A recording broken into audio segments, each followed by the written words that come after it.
नमस्कार, आप देख रहे हैं अपना मध्य प्रदेश में हूं आपके साथ शिल्पा तोमर। दतिया पहुंचे गृह मंत्री डॉक्टर नरोत्तम मिश्रा ने दतिया राजघाट निवास पर लोगों की समस्याओं को सुना। मौके पर अधिकारियों को समस्याओं के जल्द से जल्द निस्तारण के निर्देश दिए, जिसके बाद नरोत्तम मिश्रा ने पीताम्बरा पीठ मंदिर पहुंचकर मां बगलामुखी के दर्शन किए, मां का आशीर्वाद लिया और 2022 में 45 लाख रुपए की लागत से बनने वाले विद्युत सब स्टेशन का लोकार्पण किया। जहां गृह मंत्री ने क्षेत्र को ऊर्जा की सौगात दी, तो वहीं मंत्री ने कहा कि 2022 के विकास के लिए कोई कसर नहीं छोड़ी जाएगी। जनता की मांग पर बिजली की अतिरिक्त आपूर्ति के लिए विद्युत सब स्टेशन भी बनाए जा रहे हैं। 10 बिस्तरीय प्लांट का जो लोकार्पण किया वो समय था। प्रदीप गोयल हमारे साथ संवाददाता और ज्यादा जानकारी के साथ जुड़े हुए हैं, उनका रुख करते हैं। प्रदीप, गृह मंत्री नरोत्तम मिश्रा का ये दतिया दौरा किन किन मायनों में महत्वपूर्ण रहा और विद्युत सब स्टेशन के लोकार्पण के बाद अब किस हद तक तस्वीर बदलने वाली है, किस हद तक यहाँ लोगों को सुविधा मिलने वाली है? जी शिल्पा जी, आपको बता दूं कि गृह मंत्री जी का क्षेत्र है बतई, उस क्षेत्र में आज उन्होंने विद्युत सब स्टेशन का उद्घाटन किया है। इसमें 45 लाख रुपए की लागत से जी ये सब स्टेशन का लोकार्पण किया जाएगा।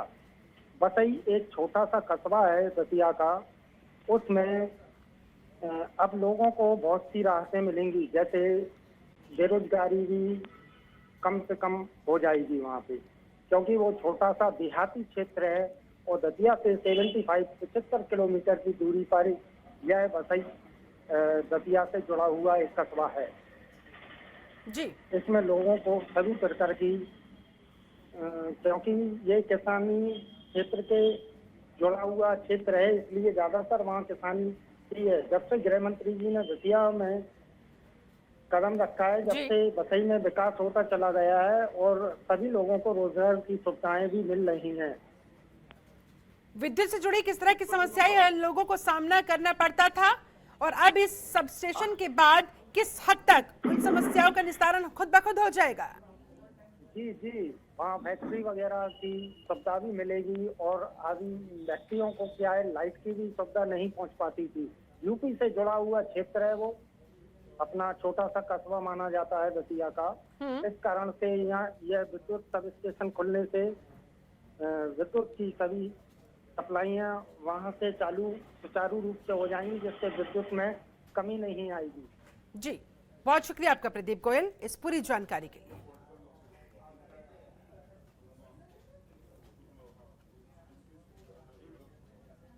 वहीं दिल्ली बीजेपी के पूर्व अध्यक्ष, सांसद और भोजपुरी गायक मनोज तिवारी बिना किसी निर्धारित कार्यक्रम के तहत राजधानी भोपाल पहुंचे और कोर्ट में पेशी करने के बाद बीजेपी प्रदेश अध्यक्ष पीडी शर्मा से मुलाकात की।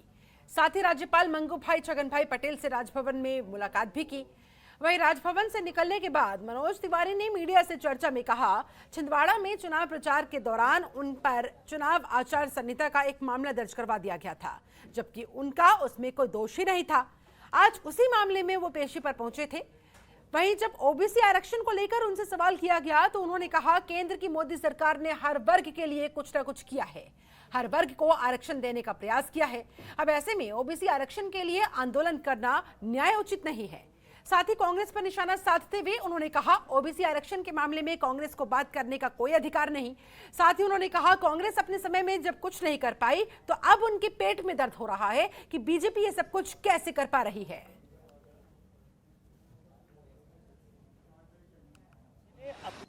देखिए, हमारे देश में एक ऐसी व्यवस्था हुई है जो आज़ादी के बाद सर्वोत्तम व्यवस्था है। वो है कि अब कोई व्यक्ति ऐसा नहीं है जिसको आरक्षण का लाभ न मिल रहा हो। आपको भी मिल रहा है, हमको भी मिल रहा है, आपको, इस देश के हर व्यक्ति को, क्योंकि यहाँ एससी को रिजर्वेशन है, एसटी को रिजर्वेशन है, ओबीसी समाज को अभी जो ओबीसी कमीशन बनाया मोदी जी ने, उनको रिजर्वेशन हो गया।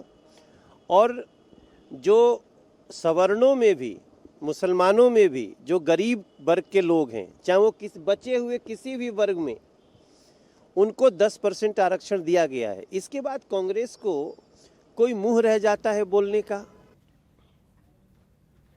उधर बीजेपी के केंद्रीय प्रशिक्षण विभाग की ओर से जिला स्तरीय ई चिंतन शिविर का आयोजन किया गया, जहां गरीबों को सशक्त बनाने के लिए कल्याणकारी योजनाओं के विषय पर अनुसूचित जाति मोर्चा के राष्ट्रीय अध्यक्ष लाल सिंह ने संबोधन दिया। शिविर को लेकर लाल सिंह आर्य से बातचीत की हमारी संवाददाता दीपा श्रीवास्तव ने। देखिए। बीजेपी में लगातार ई चिंतन का दौर जारी है और मैं बीच में बीजेपी के अनुसूचित जाति मोर्चा के राष्ट्रीय अध्यक्ष लाल सिंह आर्य जी। सर, ई चिंतन किया जा रहा है, गरीबों को के विषय को लेकर भी आज चर्चा हुई है, लेकिन देखने को मिल रहा है कि कहीं ना कहीं गरीबी जो है वो बढ़ी, बीपीएल कार्ड की संख्या बढ़ गई है कहीं ना कहीं। मुझे लगता है ई चिंतन शिविर के माध्यम से गरीबों के हित में किए गए कार्यों की जानकारी कार्यकर्ता तक पहुँचाना, ई चिंतन शिविर से कार्यकर्ताओं से जुड़कर गरीबों के लिए हमें क्या करना है, क्या हम कर रहे हैं, ये जानकारी पहुंचाना इसका उद्देश्य है। जहां तक गरीबों के उत्थान विकास का मामला है तो हम गौरव के साथ कह सकते हैं कि देश में कांग्रेस की 57 साल सरकार रही है, मध्य प्रदेश में 45 साल सरकार रही है, लेकिन फिर भी 65% लोग देश में गरीब बने रहे। इसका मतलब है कांग्रेस ने गरीबों के लिए कुछ नहीं किया, केवल नारा लगाया, उनका वोट प्राप्त किया, सरकारें बनाई और गरीब को अपने हालात में छोड़ दिया। लेकिन पहली बार नरेंद्र मोदी जी के नेतृत्व में गरीबों को आर्थिक दृष्टि से संपन्न करना, सक्षम करना, उनका सशक्तिकरण करना, इस प्रकार की एक नहीं कई योजनाएं आई है। चाहे आयुष्मान योजना हो, चाहे उज्ज्वला योजना हो, चाहे उजाला योजना हो, चाहे मकान देने का काम हो, चाहे शौचालय देने का काम हो, चाहे किसान को सम्मान निधि जिसमें 86% गरीब किसान है वो देने का मामला हो, चाहे फिर रेहड़ी पटरी वालों को सस्ते ऋण देने का मामला हो। कुल मिला के स्टैंड अप और स्टार्टअप इंडिया के माध्यम से ज़्यादा सब्सिडी दे के ऋण देने का मामला हो, ये सब जो आयाम नरेंद्र मोदी जी ने खड़े किए हैं, इसी प्रकार से मध्य प्रदेश में संबल योजना हो, तो ये सब जो आयाम खड़े किए हैं, इन आयामों के माध्यम से गरीबों को सने सने ताकतवर बनाना, ये भारतीय जनता पार्टी का उद्देश्य है। और हम नारा नहीं दे रहे हैं, कांग्रेस नारा देती थी गरीबी हटाओ का, हमने नारा नहीं दिया, बल्कि हमने अंत्योदय को अपना लक्ष्य बनाकर और गरीबों को सशक्त बनाने का संकल्प दिखाया है। उसी में से ये इन योजनाओं का निर्माण हुआ है। अनुसूचित जाति के प्रदेश प्रभारी और सह प्रभारी जो है उनकी भी कहीं ना कहीं आज आपकी घोषणा की गई है, उससे कितना ज़्यादा फायदा मिल पाएगा, क्या लगता है चुनाव के लिए? स्वाभाविक है, भारतीय जनता पार्टी की एक कार्यपद्धति है, संगठनात्मक संरचना है, उसी के तहत केंद्र लेवल से लेकर और जिला तक पदाधिकारियों को मंडल का, जिले का, प्रदेश का प्रभार दिया जाता है। मैंने भी अनुसूचित जाति मोर्चा के राष्ट्रीय पदाधिकारियों को प्रदेशों का प्रभार दिया है। इससे संगठनात्मक दृष्टि से कई लाभ होते हैं। एक देखने को मिल रहा है कि पूरे देश भर में भले कांग्रेस शासित प्रदेश हो या फिर बीजेपी शासित, सभी जगहों पर जो अनुसूचित जाति के लोग हैं उन पर लगातार हमले बढ़ रहे हैं।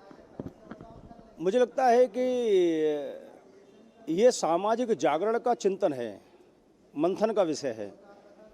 जहाँ तक भारतीय जनता पार्टी की सरकारों में मैं कह सकता हूँ, किसी भी राज्य में हो, आप नेशनल क्राइम ब्यूरो की रिपोर्ट उठाकर देख लीजिए, अनुसूचित जाति और महिलाओं का जितना अधिकतम सुरक्षा और संरक्षण भाजपा की सरकारों में, वो कांग्रेस की सरकारों में नहीं है। बिल्कुल, तो ये थे हमारे बीच में लाल सिंह आर्य जी, जिनका साफ तौर पर यही कहना है कि गरीबियों के विकास उत्थान की बात कही जाए या फिर महिला अपराधों की बात की जाए, सभी जगहों पर बीजेपी शासित जो प्रदेश है वहाँ पर अंकुश लगा है। वहीं कांग्रेस शासित जो प्रदेश है, यानी कि राजस्थान की बात करें, छत्तीसगढ़ की बात करें, सभी जगहों पर जो अपराध है वो लगातार बढ़ते जा रहे हैं। कैमरा पर्सन अंकित के साथ दीपा श्रीवास्तव, जनतंत्र टीवी, भोपाल। वहीं फर्जी नोटशीट के मामले में चिकित्सा शिक्षा मंत्री विश्वास सारंग का अहम बयान सामने आया। मंत्री विश्वास सारंग ने कहा कि मध्य प्रदेश सरकार पारदर्शिता से प्रदेश चला रही है। नकली लेटर पैड पर जो भी अनुशंसा हुई उसकी पूरी जांच की जाएगी।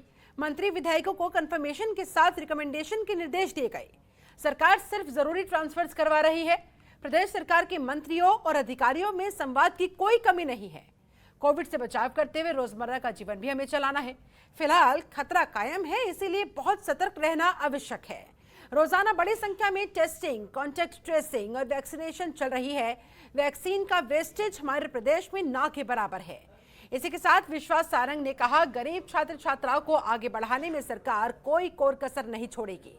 अन्न उत्सव के जरिए हम सुनिश्चित करेंगे कि किसी की भी थाली खाली न रह जाए। केंद्र और राज्य सरकार की मदद जन जन तक पहुंचाई जाए। पीएम मोदी और सीएम शिवराज सिंह खुद कार्यक्रम में शामिल होंगे। नीट की परीक्षा मामले पर वो बोले कि नीट की परीक्षा केंद्र सरकार के दिशा निर्देशों से ही होगी, उसी आधार पर एडमिशंस भी होंगे। सभी मिनिस्टर्स को माननीय मुख्यमंत्री जी ने ये निर्देश दिया है कि ये सुनिश्चित करें कि जो अनुशंसा हुई है वो प्रामाणिक हैं, सही हैं, और ट्रांसफ़र को लेकर वैसे भी हमारी सरकार केवल युक्तियुक्तकरण कर रही है। ये कांग्रेस के समय ट्रांसफ़र एक उद्योग था। 15 महीने की कमलनाथ जी की सरकार में कांग्रेस के दलाल और कांग्रेस के नेता और मंत्रियों ने चपरासी से लेकर और चीफ सेक्रेटरी तक के ट्रांसफर को एक उद्योग के रूप में चलाया था। वहीं मध्य प्रदेश में बीजेपी ने अनुसूचित जाति मोर्चा के प्रदेश प्रभारी और सह प्रभारी की घोषणा की है। बीजेपी ने डॉक्टर भोला सिंह को मध्य प्रदेश का प्रभारी बनाया, जबकि अनिल सूद को मध्य प्रदेश का सह प्रभारी बना दिया गया। इसकी घोषणा अनुसूचित जाति मोर्चा के राष्ट्रीय अध्यक्ष लाल सिंह आर्य की तरफ से खुद की गई।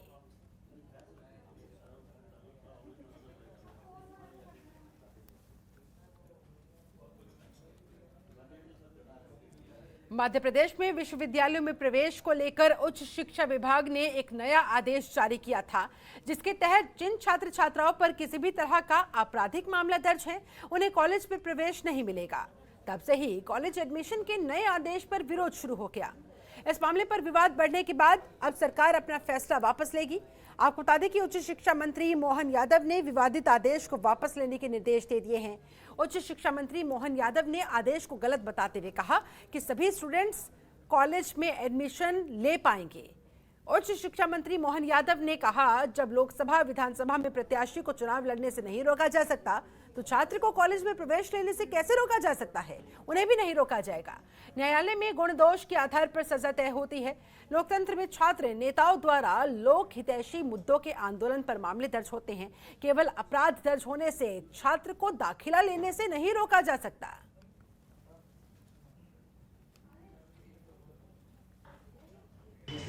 उच्च शिक्षा विभाग के पूर्व काल के कोई ऐसा नियम था जिस आधार पर अगर किसी विद्यार्थी का प्रकरण पंजीबद्ध है तो प्रिंसिपल चाहे तो उसको एडमिशन नहीं देगा।